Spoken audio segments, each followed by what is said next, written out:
And joining me now to share his thoughts on the calls for restructuring is a political affairs analyst, Olabode Oseni. Good to have you join us.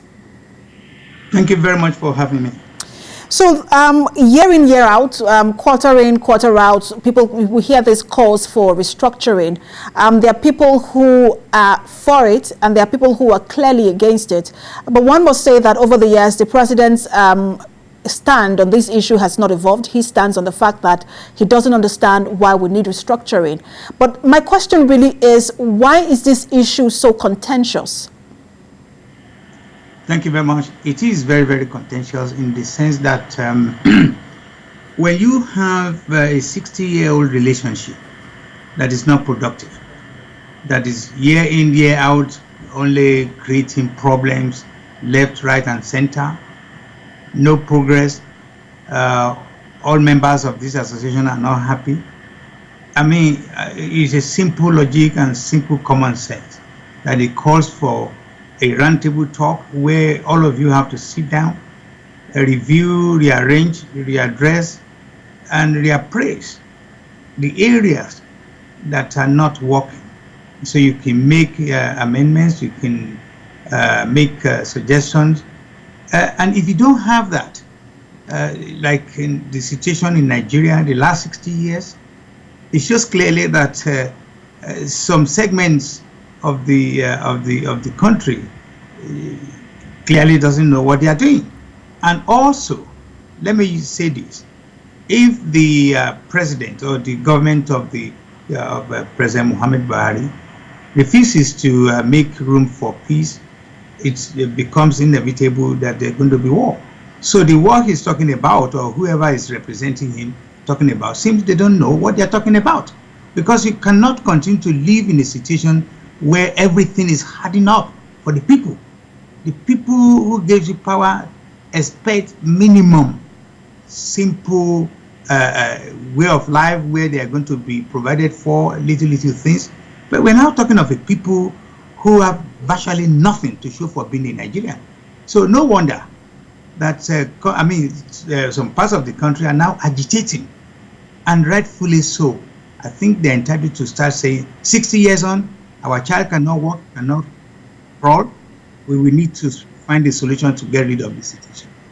So the issues are there and they are quite clear. For example, we have issues around insecurity, poor economic growth, and then basically just around fairness, equity, and justice. And the latter part, which is fairness, equity, and justice, many people will say is the reason for the agitations.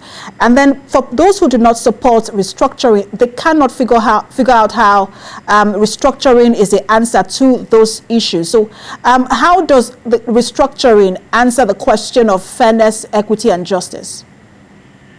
Thank you. In a simple way, or in a simple answer to that question, restructuring then, I use the word then, will have been a minimum panacea, a minimum solution to the problems. The problems are so enormous. There are so many problems confronting the country. And if you have a leader who is behaving like so insensitive, like showing a little knowledge of what is going around him and his government, and so on and so forth, the question again arises is, what is this kind of a situation we find ourselves? And for those who think that we will have made so much progress in the area of economy, social, and many other areas of governance, and we are not having access to that, restructuring will have made provision for a way that where we were before, we can choose to rearrange the working together of a country. So one of them could have been rearrangement of going back and say, you know what, go back to drawing boards, let us regroup ourselves. But you can only get that from a country, a government that knows how to raise the bar, know exactly what they are doing. For me, altogether, looks like either the president or the advisors and all of them just don't know what they are doing. And it's very sad. And people who are suffering are those who believe that we can do better, and we are not doing better. Sees clearly that we have a government that doesn't even know what they are doing, which is a sign of retardedness. And the challenge here is that there doesn't seem to be the way forward on restructuring anytime soon. The president has said the pressure should be put on the National Assembly.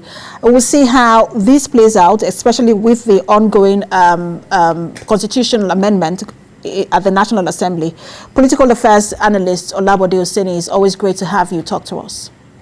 Thank you very much for having me.